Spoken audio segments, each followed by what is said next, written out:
سلامة عنا هبلي كبراتن كبرانن كمي تمسيو أزي تجراي برودكاستينج سيرفيس TBS تلفزيون إنه هدما أبد ساعة زينانا تركبوا لومي عسرا جنبوت كل التشحن 10 عامة مرتيو قدمي 34 عامة كم زعلت ن10 عامتات أب كبيد برتاو تقادلو زنبرك ألسز بتجراين كالأوت هزبتات إثيوبيان درجي بموداق علبات استرخبلو علتيو جنبوت عسرا ولا قوا قدميلو بزل على دمكات زخبر انت نبرة كابك أربانا بزجن بتنبار لمدن أكايدان انت خبر أي رأين ما أنت توم أبي عسرا جنبوت شحنت شعة 283 عامة مرت استتأمبلت عود كبلو كبار هيوتهم زي سأنو أكلات أزبعل بدمكات كخبرن بحق أو لبونا كذكرن يقبأ نبل نايز علت عبيت زيناتنا ون مسزيز تزامدو كقونو يوم نمكتتالكم نقدم የዘመናት የህዝባችን ብሶት የወለደው ጀግናው የኢህአዴግ ሰራዊት ደርግ ሲጠቀምበት የነበረውን የአዲስ አበባ ሬዲዮ ጣቢያ ለሰፊው ህዝብ ጥቅም ተቆጣጥሮታል። ግንቦት 20 1983 ዓመተ ምህረት عاوت بعل عسرا جنبوت أب تجراي بستفلاليو أجبابات كتسنبل وعيلو بفلاي أب كتما مقلل علوت مريحنة جزاو من محدار تجراي حقفي عن بابا ناي من بارس نسرعة زكايدو انتخون اتبعال زلو ترجمن كخبر اللوز جبا أجباب زملكتو ملقطات كم حلالفو وعيلو أبز مدرخ استرخبه بريزيدنت جزاو من محدار تجراي تعدس ورده درجي أب مدمساس يخون أب هنس الديمقراطي سلام دحننتن حلف مسوات زغفلة تجراوي دحري 20 عامتات زي جمة تقعات تتصابوتات بصحيو كبل قاليصو وسن قال بريزيدنت كم صعب قرب زخبركم ملادك تجراي زخبركم تجادلت تجراي زخبركم أبصر درجي اتقاو تجادلو محاذت قد تجراي خونكم زتجادلكمن دجن خونكم عاوت تبصحكمن تجادلتن حزبتاتن إثيوبيا بمجمريا انقوا نمبل 34 عامت بدرس سرعة درجن عاوت حزبتات إثيوبيا أبصحكم أبصحنا تبل حزبتات إثيوبيا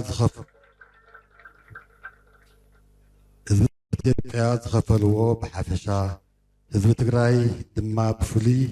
نزعوت على الممصع زخفلوا تاريخ زي رصعو زي تمتعت أنا مسوعتي زلن كبرن موقسن بعميق سمعت اندا ذكركو إيه زخبركم دق تجراي درجي نمدمساس يكون نسلامن دحننتن هاجرن هنصتن نسلامن دحننتن هاجرن هنصت سرعاتن حلفا كي حاتتنا حلف مسوعت زخفلنا انتخون ناون دهر 27 عمتات زقمتن زي قمتن خناتات تفتيرو تقللنا تتصابعو بزيحنا بخل قد طقعات بزيحنا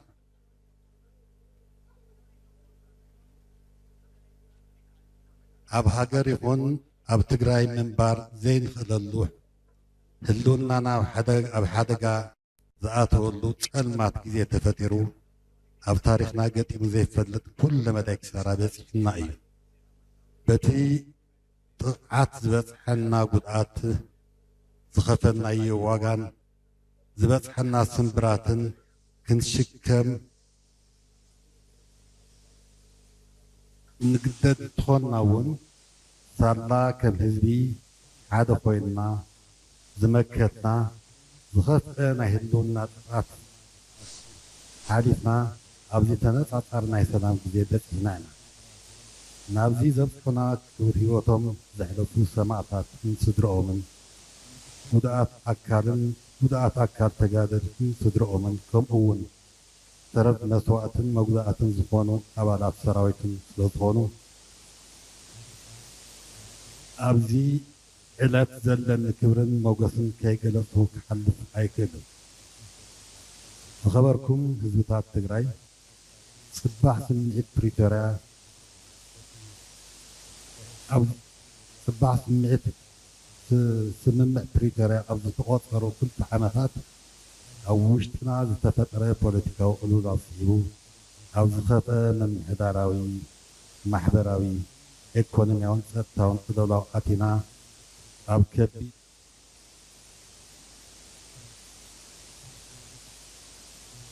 عدناتنا هلوناتان زفتنا خناتات كم زلنا ናይ ዕዳጋ ምስጢር እዩ እዚ ሓደጋ ዝጥቀምን ዘባእስን ደጋዊ ሓይሊ እንተሃለዎ እውን ተዋና ግን ናይ ውሽጥና እዩ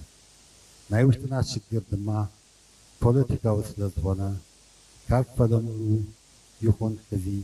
መፍትሒኡ ፖለቲካውን ሰላማውን እምበር ነንባዕልና ተዋጊና ብሓይሊ ኣፈሙዝን ብጉልበትን እንፈትሖ ኣይኮነን ነዚ ኣጋጣሚ ብዕጥቂ ኩነታት ንምቕያር ዝግበር ፈተነ ከም ዘየለ ኩሉ ትግራዋይ ተገንዚቡ ንሰላማውን ፖለቲካውን ቃልሲ ክዳሎ ይግባእ ዝኸበርክንን ዝኸበርኩምን ዘለናይ ኩነታት ተነጻጻሪ ሰላም እንትኾነ እውን እዚ ሰላም ኣዝዩ ተኣናፊ ምዃኑ ግልፂ እዩ ስምምዕ ፕሪቶርያ መድልዩ ኣይተተግበረን ብኣማይት ኣሽሓት ዝቁፀሩ ተማዘበልትና ሕዚ እውን ኣብ ዘለዎ እውን ምኽራም ዘይኽእልሉ ኩነታት መፅለሊ ካምፕታት ኣለዉ ሉዕላዊ ወሰናትና ሕዚ እውን ብሓይሊ ተታሒዞም ኣሎ ሓረስታይና ናይ ክራማት ማዕቶት ሕርሻ ምድላውቱ ዝገብረሉ ኩነታት ኣሎ ድኽነትና ዕምቆቱ ይኹን ስፍሓቱ ገዚፉ ካብ ድኽነት ንምውፃእ እንገብሮ ፃዕሪ ድማ ከቢድን ዝተወሳሰበን ኮይኑ ኣሎ መንእሰይና ስራሕ ኣልቦ ኮይኑ ኣብ ጭንቅን ሰንፈላልን ተስፋ ምቁራፅን ኮይኑ ቀሊል ዘይኮነ ቁጥሪ ዓዱ ይለቅቕ ከም ዘሎ ግልፂ እዩ ሓድነትና ዝጎድኡ ብዙሓት ተርእዮታት ከም ዘለዉ እውን ግልፂ እዩ ተጋሩ ናይ ሰላም ግዜ የድልየና ተጋሩ ሓድነት የድልየና ተጋሩ ተስፋ የድልየና ተጋሩ ማእኸል ዝኾነ ናይ ኩላትና ዝኾነ መንግስቲ የድልየና ተጋሩ ካብ ዝሕዝ ዘለናሉ እንክሊል ኩነታት በጢስና ምውፃእን ክብሪ ትግራይ ናብ ድንጉር ምምላስን የድልየና እዚ ንምግባር ድማ ኣብ ረብሓ ትግራይ እንተዓሲልና ዘይንፈትሖ ነገር የለን ዘላለማዊ ክብርን ሞገስን ሰማዕታትና ህዝብና ናብ ተፈጥራዊ ቦትኡ ብምምላስ ካብ ባዕልና ሓሊፉ ንኸባቢናን ዞባናን ክዕስልን ክሕብርን ዝኽእል ዝበረኸ ፖለቲካዊ ሕርያን ኣተሓሳስባን ብምሓዝ በዓል 20 ጉንበት ክነብዕል ይግባእ ተባሂሉ እዚ ዝበለ ውድብ ባይቶና ዓባይ ትግራይ እንትኸውን ንበዓል 20 ጉንበት ምኽንያት ብምግባር ኣብ ዝሃቦ መግለፂ እዩ ቅድሚ 34 ዓማውት ከም ዝዕለ ዝወደቐ ደርግን ዝተተኸለ ሓድሽ ስርዓትን ካብ ፈጢርዎም ዝበሃሉ ሓድሽ ተጋጣምታት ሓደ ምስሳን ውድባት እዩ እዘን ፖለቲካዊ ውድባት እዚአን ከገልግላ በቲ ዝድለ መንገዲ ዶ ተደጊፈን ወይ ባይታ ተፈጢሩለን ወይስ ኣይፋልን ካልእ ነገር ኮይኑ ህልውነአን ብገዛእ ባዕሉ ግን ሓደ ስጉም ተገይሩ እንትውሰድ ይርአ ኣብ ትግራይ ካብ ዘለዉ ፖለቲካዊ ውድባት ሓደ ዝኾነ ባይቶና እዚ ሎም ዕለ ዝፅንበል ዘሎ ክፅንበል ዝግብኦን በዓለ መልኪቱ ኣብ ዘውፅኦ መግለፂ ንመላእ ህዝቢ ትግራይ መልእኽቲ ሰናይ ትምኒት ኣሕሊፉ ኣሎ ህዝቢ ትግራይ ድሕሪ ጀግና ኣቦና ሃፀይ ዮሃንስ ንጉስ ነገ ዓባይ ትግራይ መፅሒዎ ዝነበረ ንኣስታት 100 ዓመት ዘለቐ ሓሳር መከራ ህዝብና ንምኽባስ መጠነ ሰፊሕ ወያናይ ተጋድሎ ብምውላዕ ርእሲ ተጋሩ ዘቕንዐ ሓድሽ ዓብይ ምዕራፍ ኣብ ጉንበት 20 ከፊቱ እዩ ዝብል እምነት ዘለዎ ባይተና ብልዑል ጀግንነት ተጋሩ ዝተመዝገበ ዓወት 20 ጉንበት ንኤርትራውያን ናጽነት ተጎናጺፉ ንትግራይ መሰል ዓርሰ ምሕደራ አረጋጊጹ ክብል ጠቂሱ እቲ ውድብ ኣብ መግለጺኡ ዓወት 20 ጉንበት ኣብ ሙሉእ ኢትዮጵያ ሽዋ ዝማእኸሉ ንብዙሕ ዓመታት ዝቐልጸለ ናይ ሓደ ብሄራዊ ፍጽማዊ ዓብላላይነት ዝነበሮ ስርዓት ዓነውነ ወቢሉ ብምስዓር ኣብ ታሪኽ ኢትዮጵያ ፌደራሊዝም ዝበሃል ንደቂቀነ ምሊሊክ ከምዕረ ዘመረር ሓድሽ ስርዓት ኣተኣታትዩ ንኣሓዳውያን ዘይጥዕም ፖለቲካዊ ከባቢር ክዕብልል ገይሩ እዩ ክብል ግደት ቃልስን እቲ ዓወት ዘምጽኦ ጽልዋን ሓቢሩ ጽባሕ ጉንበት 20 ኢትዮጵያ ሪኣቶ ዘይትፈልጥ ጥዕና ጣብያ ቤት ትምህርቲ መንገዲ መሰረተ ልምዓት መምጽኡ ዝገለጸ ባይቶና እንተኾነ ሸዋውያን ሕቶኦም ሕቶ ልምዓት ዘይኮነስ ሕቶ ምቁጽጻር ቅርቅርቲ ስልጣን ስለ ዘነበረ እቲ ዓዲ መሰረታዊ ዘይተዓርቕ ናይ ተፈጥሮ ጎነጽ ስለ ዘለዋን ከምቲ ንዝሓለፉ 10 ዓመታት ብሄራዊ ቃልስና እናነጾሮ ዝመጸ ግና ብውነ ዘይተጠቐምናሉ ናብ ዘይተተርፎን ዘይተወፀንን ጽቦይ ዝነበርና ናይ ሕድሕድ ውግእ ረግረግ ኣትያ ክብል ዓወት 20 ጉንበት ከመይ ናብ ሓደጋ ምተቀየረ ሓቢሩ እዚ ዘይሕከም ዝወለት ፈጥራዊ ጸገም ኢትዮጵያ ዓውታት ጉንበት 20 ከዓግቶን ከትርፎን ስለ ዘይኽእል እቲ ጸገም ናይ ስርዓትን ናይ ፖለቲካን ጥራይ ዘይኮነስ ናይ ዘይቀር ናይ ተፈጥሮ ጸገም እውን ስለ ዝኾነ ንህዝብና ጆኖሳይድ ክፍጸም ገይሩ እዩ ኢሉ ኢትዮጵያውያን ብቃልስን ጅግንነትን ተጋሩ ዝረኣይዎ ልምዓትን ሰላምን ጽንተት ካብ ምፍጻም ዓዲ ከውዕሎም ኣይከኣለን ዝበለ መግለጺ ትውድብ መላእ ህዝብና ለብ ዘመን ጉንበት 20 ተኸብር ብጅግንነቱ እናተሓበነ ጽባሕ ግና ተመሳሳሊ ጸገም ጽንተት ድሕሪ ሕዚ ከየጋጥሞ እንታይ ነቲ ኢትዮጵያ ብትኽክል ተረዲኡ ዘላቕ መዋጽኦና ምስ ሰሜናውያን ስትራቴጂክ ርክብ ብምፍጣር ምስ ደቡባውያን ድማ ታክቲክን ጎደና ሰናይ ጉርብትና ምሕዝነትን ብምህናጽ ከም ዝኾነ ብእውነት ተረዲእናን ነዚ ኩነታት ብንቕሓት እናተኸታተለ ነዚ ሓድሽ መድረኽ ዝምጥን ብቑዕ ምድላው ብቑዕ ምትእስሳር ብምፍጣር ከብዕሎ ይግባእ ክብል ተላብዩ ናይቲ ማሊ ግፍዕታትን ዝተፈጸመ ጽንተትን እንተይረሳዕና እቲ ናይቲ ማልን ናይ ሎሚ ጸገማትና ንምቅላልን ንወስዶም ሕርያታትን ከይዕንቅፈናን ምስራሕ ከየኸልአናን ብንቕሓትን ብጥበብን እናመራሕና ሕርያና ህዝቢ ትግራይ ክነሰስርን ሰዓራይነትን ተዓዋታይነትን ህዝብና ናብ ተፈጥራዊ ቦትኡ ክምለስ ይግባእ ዝበለ ትውድብ ካብ ባዕልና ሓሊፉ ንከባቢናን ዘዋናን ክዕስልን ክሕብርን ዝኽእል ዝበረኸ ፖለቲካዊ ሕርያነት ተሓሳስባ ብምሓዝ በዓል 20 ጉንበት ክነብዕል ይግባእ ኢሉ ሕዝውን ካብ ዛዕባ 20 ጉንቦት እንተይወፃና ጅግና ሰራዊት ትግራይ ቅድሚ 34 ዓመት ከም ዝዕለት 20 ጉንቦት 1983 ዓመተ ምህረት አዲስ አበባ እንትቆጻጸር ዝነበረ ኩነታት ህዝቢ ትግራይ ንሰላም ዝነበረው ቅርብነትን ናይቲ ተጋዳላይ በዳሃይ ዓቅምን ዘመላኽቱ ብርክት ዝበሉ መራእይታት ከም ዝነበሩ ይሕበር እዞም መራእይታት እዚኦም ክሳብ እዚ ሰዓት እዚ ክብሪ እቲ ህዝቢ ኮይኖም ምዝላቀሙውን ይግለጽ ብውሑድ ዓቅምን ዓብይ ራእይን ካብ በረኻታት ደደቢት ዝተበገሰ ቃልሲ ህዝቢ ትግራይ 17 ዓመታት ከቢድ መስዋዕቲ ብዘኽፈለ ተጋድሎ ሓሊፉ አዲስ አበባ እንተኣቱ ዝነበረ ኩነታት እንታይ ከም ዝመስል ምዝኽኻር አገዳሲ እዩ ነቲ ቃልሲ ብላዕለዋይነት ይመርሑ ካብ ዝነበሩ ተጋደልቲ ሓደ ዝኾነ ጀነራል ጻድቃን ገብረትንሳኤ ቀደም ከበል ምስትካልና ኣብ ዝነበሩ ጻንሒት ንሱ ይመርሖ ብዝነበረ ግንባር ካብ ዝነበረ ሰራዊት አዲስ አበባ በአካላ ዝፈልጡ በአጻብዕቲ ዝቁጸሩ ምንባሮም የዘኻኽር ተኸታቲልና እንመለስ በትንሕና ዝነበርና ልሳይድ ናብ አዲስ አበባ ክንኣቱ ከለና አዲስ አበባ ዝፈልጥ ሰብ ጠይቕና ናይ እውን ጀበውን ሓዊስና 6 ሰባት ጥራሕ ረኺቡ እዚ ካብዚ ኩሉ ተጋዳላይ 6 ሰብ ጥራሕ አዲስ አበባ ዝፈልጥ ካሊእ ይፈልጥ ናብ ባሕሪና ንእትዎ ዘለና ተጋዳላይ ማለት ፀገም መጀመርያ ክንኣቱ ከለና ያው ንእሽተይ ሬዚስታንስ ከጋጥመና እዩ ያው መቃድሾ ዝግበር ውግኣት ነይሩ እሞ ናይ ከተማ ውግእ ስለ ዝነበረ ከም ናይ መቃድሾ ዓይነት ናይ ኩነታት ከጋጥመና እዩ ዝብል ኣተሓሳስባ ነይሩና ንኡ ኢና ንዳሉ ነይሩና ብኡ መሰረት እውን ኣብ አዲስ አበባ ዘለዋ ስትሮንግ ሆልድስ ብደንቢ ሒዝናስ ካብኡ ድሓር ኤክስፓንድ እናገበርና ናፅረናዮ ክንከድ ኢልና ኢና ኣቲና እዚ አዲስ አበባ ዝኣቱ ሰብ ዝፀገመና ብስራ ተማረ ኣቐዲሞም ኣትዮም ነይሮም ናብ አዲስ አበባ ኣትዮም ነይሮም ናይ ኢንቴሊጀንስ ሓላፊ ኮይኑ ሓደ ስለ ዝነበርና ተወሰኑ ተጋደልቲ ሒዙ ኣትዩ ሓደ ሰብ ዝኾነ አዲስ አበባ ፀኒሑ ነይሩ ሰባት ሃውና ኢልናዮም 20 ሰብ ኣምፅኦም 20 ሰባት ናይ ጣልያን ኤምባሲ ናይ ኣሜሪካ ኤምባሲ ናይ ጀርመን ኤምባሲ ናይ እንግሊዝ ኤምባሲ ዘርእዩ ዓይነት እዮም እዚ ናይ ሕድሕድ በጠሎኒ ካብኡ ጌርና ሰባት መዲብና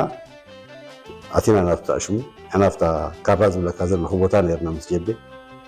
ኣሽዒቱ ነበረኒ ስምዒት እየ እዚ ኣብዚ ኩሉ ተጋዳላይስ ናብዚ ባሕሪ እዚ ብጣዕሚ ከቢድ ጭንቂ ነይሩ ኣክቹዋሊ ቅድሚ ካብ ዝነበረ ፍልይ ብዝበለ እንታይ ኮን ይፈጠር ይኮን ዝብል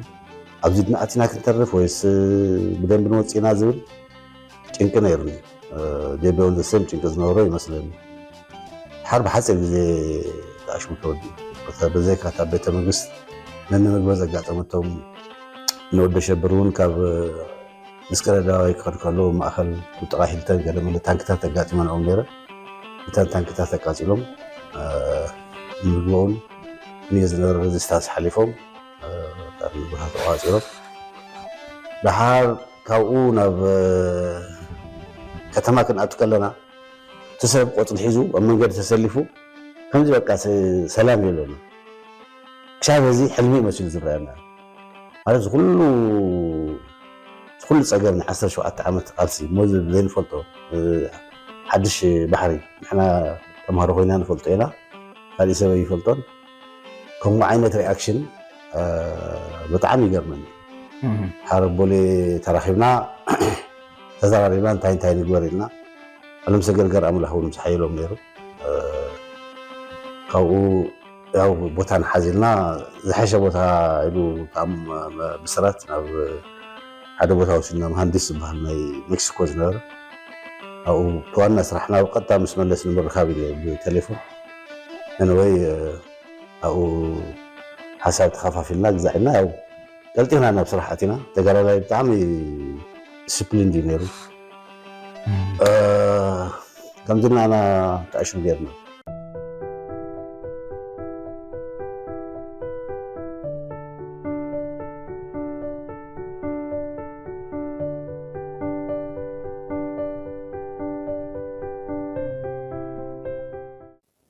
ኣብ ልዕሊ ኣባላት ቤት ምኽሪ ወረዳ ሰብዓ እንደርታ ብዕጥቂ ዝተሓገዘ ምሕደራ ናይ ምቕያር መጥቃዕቲ ከም ዝተፈጸመሎም ዝገለጹ ተወከልቲ ሎሚ ዕለት ምስ ፕሬዝደንት ታደሰ ከም ዝተረኸቡ ተገሊጹ። እቲ 8 ግንቦት 2017 ዓ.ም ከም ዝተፈጸመ ዝተነገረሉ ፍጻመ ኣንጻር ሕግን ሞራልን ምዃኑ ኣባላት ቤት ምኽሪ ወረዳ ሰብዓ እንደርታ ገሊጾም። ድሕሪ ብኣዘዝቲ ሰራዊት ዝተተሓዘ ንሓደ ክንፊ ሕወሓት ኢና ንድግፍ ዝብል ቅዋም ላዕለዎት ሰራዊት እናተጋደደ ዝመፀ ምምንጣል ስልጣን ኣብ ዘበን ስልጣን ታደሰ እውን ተጠናኺሩ ምቕጻሉ ንብዙሓት ዘሰክፍ ኮይኑ ኣሎ። ጥርዓነቶም ኣባላትን ምላሽ ፕሬዝደንትን ከም ዝስዕብ ክቐርብ እዩ። ሕወሓትን ዓርሶም ካብ ኮርን ላዕሊሎም ዝጽውዑ ሓይልታት ሰራዊትን ብዝጀመርዎ ብሓይሊ ዝተደገፈ ስልጣን ናይ ምምንጣል ዕማም ቀደም እውን ዝተበላሸው ፖለቲካ ትግራይ ካብ ዝሓመቐ ናብ ዝኸፍአ ክልወጥ ምኽንያት ከም ዝኾነ ይግለጽ። ትግራይ ድሕሪ ወፍሪ ማህተም ፖለቲካዊ ወጥርታት ዝነገሰላ ሕግን ስርዓትን ዘይኽበረላ እንዳኾነት ትኸይድ ከም ዘላ ይሕበር። ናይ ዝመርኣያ ድማ ቅድም ክብል ዝጀመረ ኣብ ወረዳታትን ዞባታትን ትግራይ ብሓይሊ ማህተም ምምንጣልን ቤት ዕዮ ምስባርን ልሙድ እንዳትኾነ ይኸይድ ኣሎ። ከምቲ ኣብ ላዕሊ ዝጠቐስናዮ ፍጻመታት ሓደ ዝኾነ ብዕለ 8 ግንቦት ኣብ ልዕሊ ኣባላት ቤት ምኽሪ ወረዳ ሰብዓ እንደርታ ቤት ምኽርን ጉባኤ ዝተመረፀ ኣመራርሓና ኣለና ንሕና ኢና ንመርሐኩም ብዝብል ብዕጥቂ ዝተሓገዘ መጥቃዕቲ ከም ዝበፅሖም ሎሚ ናብ ፕሬዝዳንት ግዝያዊ ምምሕዳር ትግራይ ጀነራል ታደሰ ወረደ ኣብ ዘቕረብዎም ሕቶታት ገሊፆም። እቶም ኣባላት ንልዕሊ 10 መዓልቲ ፍታሕ ስለ ዘይረኸቡ ሕዚ ግን ናይ መወዳእታ መልሲ ከም ዝጠልቡ ገሊፆም። ሱቕ ኢልካ ብሓይሊ እንድሕር ክእቶ ኮይኑ እንዲያም ኣነ ልባዕለይስ ብስሮ ኣመራርሓ ሓምል ፈረሰ ኢለ ረድአካ እሽካዕሎም መዓንቲ ልዕሊ 10 መዓልቲ ምቕንማጦስ ትህዝቢ ባዕሉ ኮይ በቃ ጠጠው ኢልና كده حزبنا يروم لمنتها خملة الحزول تخبروا أتولد سلا سيلهم من يروم سب واقع خاصة صريف خا أرم صراف لسه موقع يخنوا مصراف بموقع يمس موقع مت يمس مت فلسات يمس لمنتها زيوم سوق صرخة أتيوم ديوم أتوي حد حتى نهني زوم ساعة زيوم سي تو يوم رح ما بزي قدس بتلقور وصعقم بتلقور وبدل سي حد حرستاي بقره الواقع سبب إسرائيل يلفعله زيوم خانة إلى ملقورس أو قصة صرخات يوم ديوم يأتوي حد حتى نهني كاودم ما بسرو أو حد صير معلتي كامنا جاكو حت سب سرحهم هملات لنا أي سنة سرحتها من السالت يغني لي. أنا على حالة فبعلة شو ما تستقات أنت لو قعدنا مخنيات تايديو تأيهم خينهم بيت مخرج كونيوهم كلهم كوف ولما نحنا بيت مخرج نصوع لهم تبيت مخرجي زسق عليه سقلفو ومتنيل تلناكم هامزي لبحالي اللي بولد أسبكمتي صوروا لا ما دش حيزم كيوم مرت لا طيب معلومنا سلا للترى للرادة أنا كيو بيت مخرزين نصوع عليهم جواء سلا لنا كينا توقعنا سلازي تككل يوهنا تبيت مخرزي بسرعة ما راح يفلت أجمعت هزوج يجمجم نعمل قص أجمع لا يقولوا نعمورات أجمع يقولوا نعمل دياب أجمع يقولوا أنا يتفلت الحاجة حزون أي قبلة صح أي قبلة لا ولا عدوات أكلت بمول ولا فلتنا أنا تفتر لا بمول أنا جرت الشعيت أفتو تجار لا تفوت أمور نار معلتس مفتحك مزوي إن أنا تسعة تجارنا يلا ما همزي يقول سمون 10 معلتي وعلى الحدر كبها الناس اللي حسنا مريت برجع تجازر قال صار له شعيت سنة وعلى أول متحاور كوميتي أول بيت مخرون سر النار من ينقر لنورا قرب بمرات أتقاربي مالتي التجراي بتجراي كصح لي بو بدل أو العدد الدتات سواء عند رتاب وصيحه أو العلنا وصيحه بمن بدك عندنا بتجارو مالتي بمن بمسارحتنا نورو تبتعمل لحزنك مسارحتنا نورو أول بيت مخرون نورو بعد 3-4 عامة تقلقلهم بخوري كتا سواء عند رتاب مسكزر وتشلمهم بخوري التسنوات أكلت يوم نمت عيلك قريتها من اللون أو العبيت مهرهم زعلك برلو تقول في اللو مال بنام ما نسرعت للنيرو حق من قستل للنيرو جواء تصبيها مبل 3 شعات يسرع جواء تصبيها دو نحنا إنا تمريضنا نينا لا أنا ركونا دي بهالي صبغ زم تمريضنا إنا ركونا سلطان لا أنا لولو يسير وسراوي تاهوين يتي ناخذ سراويت مجلس إليه وصلي أنا تلاو ألسات في حيل جن خالي سرح يلقي خالي سرح صار سراويت لغون سرح يدلي خالي يلي لا هزب سواء عند رتاك زمتي القبو سموقع سم صار صبغ نيرو صبغ دي أنا تخكل يمسلني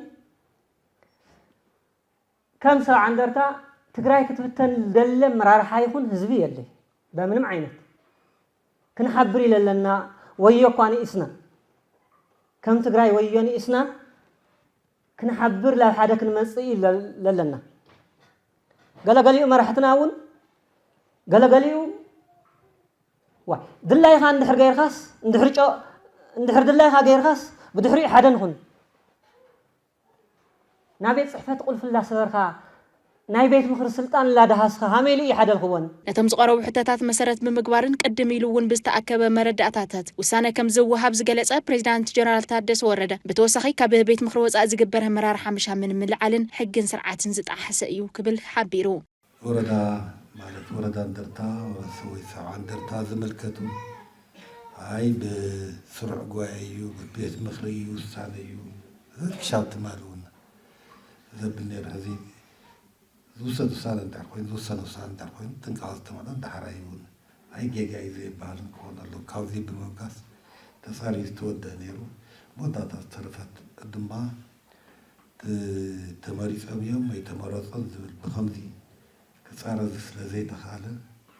ناو كله خيط كاب أو حصر جزء وسلزود وناو كله عمل بيت مخرج زير كا وممكن راجع سلزي خاله مريض معي مرض عنا عمارة صنع زمن نقص للنور صن صنع تفترفت تنير معدد أبدي أتاكينا للنور سلزي هزيت إنفورميشن ويت مرض داتا هذه والله تمرض داتا مسألة غير كا موساني لحد تمرداتا ورد تودي الله قدامي قميتكم تقولون عشان ناوزيك نصحى له تا ورد تودي الله تسعري إلى مشاو إلى عادي زن زنارك فتد مالت زنارك فتد ما كمل الله حقاوي نمقبار مالتي كانت خمسي عينة نجار نوري يكدقم يقولون بذب المجدد ما فتح له امبر ونحنا نقوم نقبر انتي كذا اقولنا بتقرا قوم تقبر ولا دي من محضرون قوم مقباري كالي قوم كي يقبر نتانكا استرفت كيف غربة وسانة ذو غربة مرداتها قلتي هذه توصان نمسحون اللي لما عالتك وصاني ذاتي نسايك لكم ذلك ኣብ ገዳም ዋልድባ ዝበጽሐ መቕተልትን ዕንወት ገዳምን ዝፈጠሮ ብዙሓት ፈለስቲ እቲ ገዳም ተመዛቢሎምን ኣብ ከቢድ ጸገም ከም ዝርከቡን ተገሊጹ ቲቢኤስ ካብቶም ፈለስቲ ሓደ ኣቦ ረኺቡ ኣብቲ ገዳም ኣጋጢሞም ዝበሃሉ ኣድልዎታት ንምርዳእ ፈቲኑ ነይሩ ሙሉእ ትሕዝቱ ከም ስዕብ ክቐርብ እዩ ኣብቲ ገዳም ክልተ ማሕበር እዮም ዘለዉ ክልተ ማሕበር ከም ሓደ ማሕበር ቤተ ኣቡነ ጣይመ ክርስቶስ ይበሃሉ እቶም ሓደ ማሕበር ድማ ቤተ ሚናስ ማሕበር ይበሃሉ እዚኣቶም ቤተ ሚናስን ቤተ ጣይመ ክርስቶስን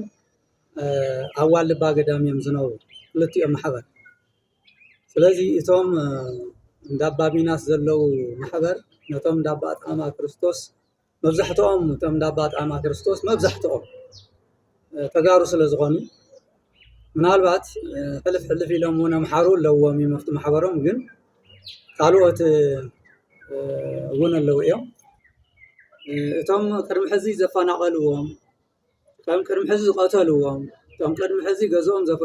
ዘፍረሱሎም እንዳባ ሚናስ ገዳም ማሕበር እንዳባ ሚናስ ማሕበር ገዳም ኣይኮነ እንዳባ ሚናስ ማሕበር ዝበሃሉ ንሳቶም ካብ ሱባኤ እዩ ሎሚ ነቲ ሓገዝ ንኸዕንቅፉ ካብ ኣብረንታንቲ ተላዒሎም ካብ ኣብረንታንትን ካብቲ ናይ ዋልድባ ገዳም ዘይኮነ እውን ካብ ካልእ ገዳማት ተኣኻኺቦም ከይዶም ነታ ናይ እርዳታ ናይቲ ሓገዝ ዕንቅፋት ክገብሩ ኣብ ናይ ማሕበረ ቅዱሳን ቴሌቪዥን ኣብኡ ተራእዮም እዮም እዚ እንታይ እዩ ዝብል ካብ ኣብረንታንቲ ገዳም ኣይንፈልጦምን እቶም መነኮሳቶም ዝመፁ ናና ማሕበር እውን ኣይኮኑን ኣይንፈልጦምን ናይ ዋልድባ ገዳም መነንቲ እውን ኣይኮኑን ዝብል ካብቲ ማሕበረ ቅዱሳን ቲቪ ቴሌቪዥኑ ርኢና ኢና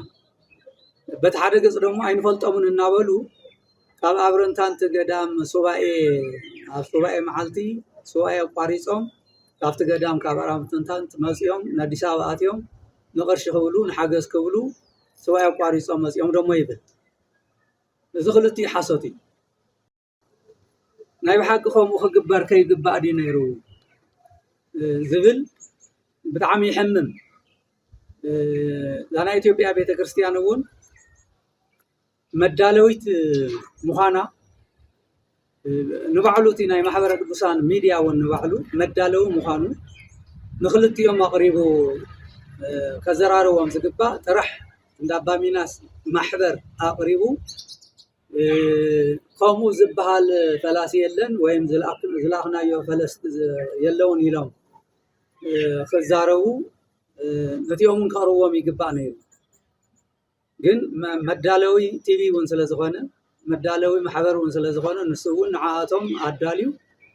ነቶም እንዳ ኣባ ጣዕመ ክርስቶስ ነቶም ግፉኣን ዝተገፍዑ ዝሞቱ ዝተፈናቐሉ ንብረቶም ዝተወረረ ገዝኦም ዝፈረሰ ንዓኣቶም እንደገና ኣብ ርእሲ ቁስሎም ኣብ ርእሲ ሓዘኖም ሓዘን ንኽውስኸሎም ኣብቲ ቲቪ ከም ዝበለ ግፍዒ ርኢና ሰሚዕና ኢና ናይ ብሓቂ ብጣዕሚ ይሕምም ማሕበረ ቅዱሳን ቲቪ እውን ፅቡቅ ስራሕ ይሰርሕ እዚ እውን ናብ ልቡ ተመሊሱ ንኩሉ ማዕረ ክርኢ ይግባእ ኣብ ትግራይ ብዘጋጠመ ዕንወት ስርዓተ ጥዕናን ፍልሰት ሰብ ሞያ ጥዕናን ሓዊስካ ብተዛመድቲ ምክንያታት ቅድሚ ኩናት ዝነበሩ ሕማማት እናተስፋሕፍሑ ይኸዱ ከም ዘለዉ ተገሊጹ እዚ ዝበለ ኣብ ሓፈሻዊ ሆስፒታል መቐለ ናይ ውሽጣዊ ሕማማት ሓኪም ዝኾነ ዶክተር በረከት አረጋዊ በሚኒስትር ጥዕና ኣብ ክልል ኦሮሚያ ከተማ ሞያሌ ተራእዩ ዝተባሃለ ሕማም በዲዶ ቫይረስ ኣመልኪቱ ንትካልና ኣብ ዝሃቦ መብርሂ እዩ እቲ ቫይረስ ቅድሚ ሕዚ ኣብ ክልል ትግራይ ተራእዩ ዘይፍልጥ ዋላ እንትኾነ እቲ ሕማም ይኹን ካልኦት ሕማማት ንምክልኻል ግን ሰብ ሞያ ጥዕና ንሕብረተሰብ ግቡእ ሞያዊ ትምህርቲ ብምሃብን መንግስቲ ድማ ዘድልዩ እታወታት ብምምላእ ምክልኻል ከም ዝከኣል ዶክተር በረከት ሓቢሩ ዝርዝሩ ከም ዝስዕብ ክቐርብ እዩ ትግራይ ዘተኣናገደቶ ኩናት ኩሎ መደባዊ ማህሰይቲ ምብፅሑ ሓደ ነገር ኮይኑ መከርኡ ግን ገና ዘይተወደን እናገወደ ዝኸይድ ዘሎን ኮይኑ ኣሎ ሕዱር ሕማማት ይጋደድ ኣለዉ ተመሓላለፍቲ ሕማማት ይባርዑ ኣለዉ ካብ ደገ ዝመፁ ከም በዲዶ ዝበሉ ድማ ፍሉይ ቆላሕታ ይጠልቡ ኣለዉ ኣብዚ ሰሙን እዚ ኣብ ክልል ኦሮሚያ ተራእዩ ዝተባሃለ ብዛዕባ ሕማም በዲዶ እንታይነቱን መንቀሊኡን ዶክተር በረከት አረጋዊ ከም ዝስዕብ የብርህ ሕማም በዲዶ ወይም ደግሞ በእንግሊዝኛ ስሙ ኤምፖክስ ይባሃል እዚ ብቫይረስ ዝመጽእ ሕማም ተመሓላለፍ ሕማም እዩ ስለዚህ ካብቶም ዓይነታት ቫይረስ ኮይኑ ካብ ሰብ ናብ ሰብ ወይ ደግሞ ካብ እንስሳ ናብ ሰብ ዝመሓላለፍ ናይ ቫይረስ ዓይነት ሕማም እዩ ጽቡቕ መንቀልቲ ሕማም እንታይ ክኸውን ይኽእል መንቀልቲ ሕማም ብዓይኒ ዘይርአ ተሃዋስያን ወይ ቫይረስ ንብሎ እዩ እዚ ቫይረስ እዚ ብኻሊእ ካብ ናይ ዓሌት ቫይረስ ፖክስ ቫይረስ ካብ ዝበሃል ናይ ቫይረስ ዓይነታት ኮይኑ ብዙሕ ግዜ ካብ እንስሳ ሮደንትስ ንብለን ናብ ወዲ ሰብ ወይ ደግሞ ካብ ሰብ ናብ ሰብ ዝመሓላለፍ ብደቂቕ ተሃዋሲ ብቫይረስ ዝበሃል ዝመሓላለፍ ዓይነት ሕማም እዩ ቅድሚ ሕዚ ኣብ ትግራይ ተራእዩ ይፈልጥን መብዛሕትኡ ግዜ እዚ ሕማም እዚ ናብ ኢትዮጵያ እውን ናይ መጀመርያ ሕዚ ሪፖርት ተገይሩ ዘሎ ናይ መጀመርያ ሕዚ እዩ ማለት ኣብ ዝሓለፈ ሰንበት ማለት እዩ ቅድሚ ሕዚ ኣብ ኢትዮጵያ ተራእዩ ይፍለጥን ግን ኣብ ጎራውቲ ዓድታት ዝነበረ ሕማም እዩ መብዛሕትኡ ግዜ ኣብ ማእኸላይና ምዕራባዊ ናይ ኣፍሪካ ክፋላት ብበዝሒ ዝረአ ሕማም እዩ ካብኡ ወፃኢ ዘሎ ግን ብተላብዶ መልክዕ ዝመሓላለፍ ናብ ካሊእ ቦታታት ዝኸይድ እዩ ኣብ ኢትዮጵያ ሕዚ ንመጀመርያ ግዜ ተራእዩ ኣብ ትግራይ እስካብ ሕዚ ተራእዩ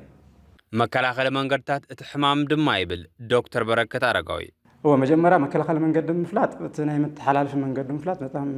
قداسي زخون ذا حمام بيد ويم إمبوكس بحال زم حلال فلو خلتنا نسرتاو نقرات اللو حدا بناي تنفاش ريسبيراتوري نولوي حدا دمو كونتاكت بنخك نولوي مالتي زت ريسبيراتوري مالت مجمرة زلو وسب كله خلو بنواخا كانتس كله يحلف مالتي مناتو افت ناي غورونا كابي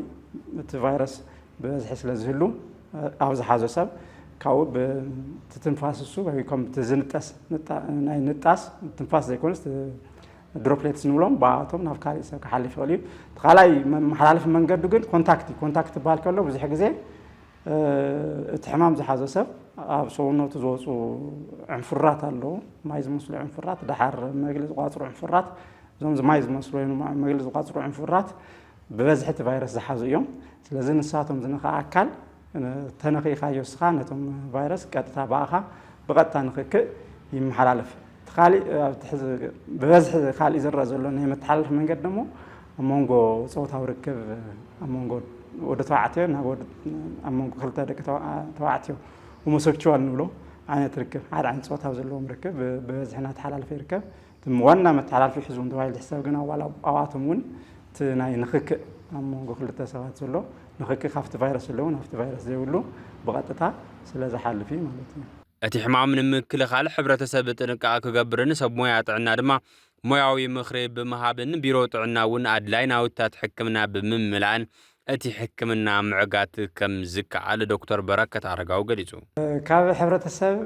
መጀመርያ ዝፅበየልና ማንኛውም ተለባድዒ ተባራዕ ዝኾነ ሕማም ኣብ ማንኛውም ሰዓት ክመፅእ ከም ዝኽእል ኣለርቲ ኮይንካ ወይ መንቁሕ ኮይንካ ምፍላጥ ምክትታል የድሊ እዚ ሕዚ ከም ትለካ ዘለኹ ካብ ሰብ ናብ ሰብ ዝመሓላለፍ ካብ እንስሳ ናብ ሰብ ዝመሓላለፍ ክልቲኡ ዝኖቲክ እውን እዩ ካብ እንስሳ ናብ ሰብ ከምኡ እውን ካብ ሰብ ናብ ሰብ ዝመሓላለፍ ስለ ዝኾነ ኣብ ማንኛውም ሰዓት ክመፅእ ሕዚ ኣብ ኢትዮጵያ ሞያሌ ከባቢ ተራእዩ ስለ ዘሎ ምንቅስቃስ ናይ ሰብ ሕዚ ናብ ሞያሌ ከባቢ ዝመፀሉ እውን ኦሮሚያ ክልል ሞያሌ ካብ ተጎራበቲ ዓድታት ስለ ዝኾነ ናባና እውን ናይ ሰብ ምንቅስቃስ ስለ ዘሎ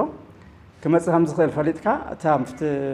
ሕብረተሰብ ይኹን ጥዕና በዓል ሞያ መጀመርያ ንቑሕ ኮይኑ ክከታተል ክፈልጥ ኣለዎ ናባና ማንኛውም ኣብ ዝኾነ ሰዓት ክመፅእ ከም ዝኽእል ምፍላጥ የድሊ እዩ ድሕሪኡ እቲ መንግስቲ ኦልሬዲ ጥዕና ሚኒስትር ኦፍ ኢትዮጵያ እውን ኣለርቲ ኢሉ ኣቕሚጥዎ ስለ ዘሎ ኣብ ማንኛውም ሰዓት ናባና ከም ዝመፅእ ሙሉእ ጥንቃቐ ክገብር ኣለዎ ነቲ ሕብረተሰብ ከምህር ኣለዎ ካብኡ እውን ብዙሕ ዘድልዩ ነገራት ስለ ዘለዉ ማለት እቲ ሕማም ካብ ሰብ ናብ ሰብ ዝላባዕ ስለ ዝኾነ በተለይ ጥዕና ናይ ትግራይ ጥዕና ቢሮ ኳራንቲን ዘድልዮም ሰባት ኩሉ ስለ ዝኽእሉ ሰፋሕቲ ቦታታት ምዝግጃው ከድሊ ይኽእል እዩ በዓል ሞያ ምስልጣን ከድሊ ይኽእል እዩ ንዕኡ ዘድልዩ ንምርመራ ዘድልዩ ነጥረ ነገራት ምትእትታው ሓይሊ ሰብ እውን ምስልጣን ከድሊ ይኽእል እዩ ኣብ መወዳእታ ቲቢኤስ ቲቪ ስሩዕ ፈነወ ካብ ዝጀመረሉ ግዜ ጀሚሩ ክሳብ ሕዚ በብወርሑ ፍሉይ ትኹረት እንዳፈለየ ቀንዲ ዋኒን ዜናን መደባትን ክኸውን እንዳገበረ መምፅኡ ዝከር እዩ ኣብዚ ወርሒ ዝወርሒ ግንቦት ድማ ቀንዲ ትኹረት ትካልና ቁመና ግዜያዊ ምምሕዳር ዝምልከት ይኸውን ትግራይ ይሕመቕ ይጸብቕ ይድከም ይጠንክር መንግስትነት ክህልው ኣለዎ ካብ ዝብል መበገሲ ብዛዕባ ትልምን ወፍርን እቲ ግዜያዊ ምምሕዳር ኣብ ዜናን መደባትን ትካልና ብፍሉይ ኣብ ምርኣይ ንርከብ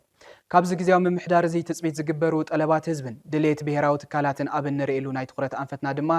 ንሎሚ በዚ ስዕብ ትሕዝቶ ክነልዕሎ ኢና ትግራይ ንኢትዮጵያ ትበሃል ሃገር ታብ ናይ 77 ናይ ዌብስተር ዝበሃል ዲክሽነሪ ናይ 77 ናይ ጥሜትን ሓርን ድርቅን ተምሳሌ ተውፅያ ብመለስ ዝበሃል ውሉዳ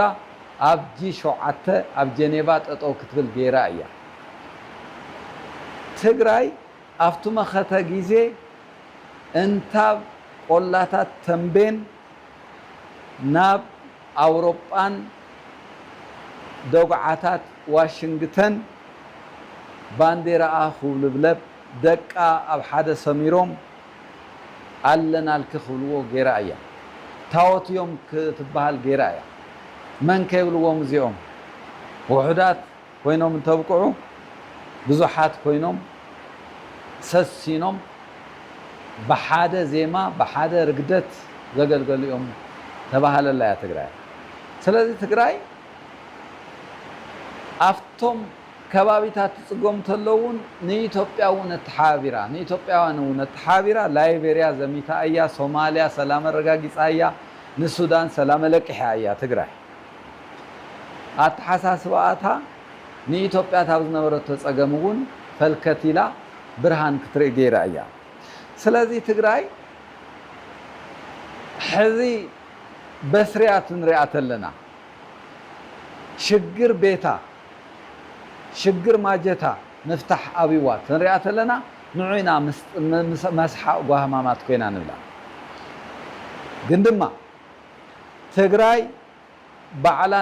ፀገማታት ፈትሐሉ እንደን አትሐሳስባ ግን ዘአምረረትን ዝኸመረትን ከዓያ በዚህና ተስፋ ንገብር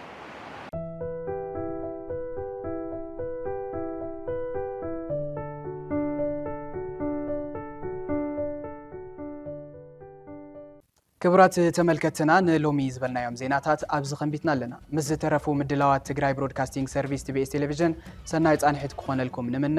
ሰላም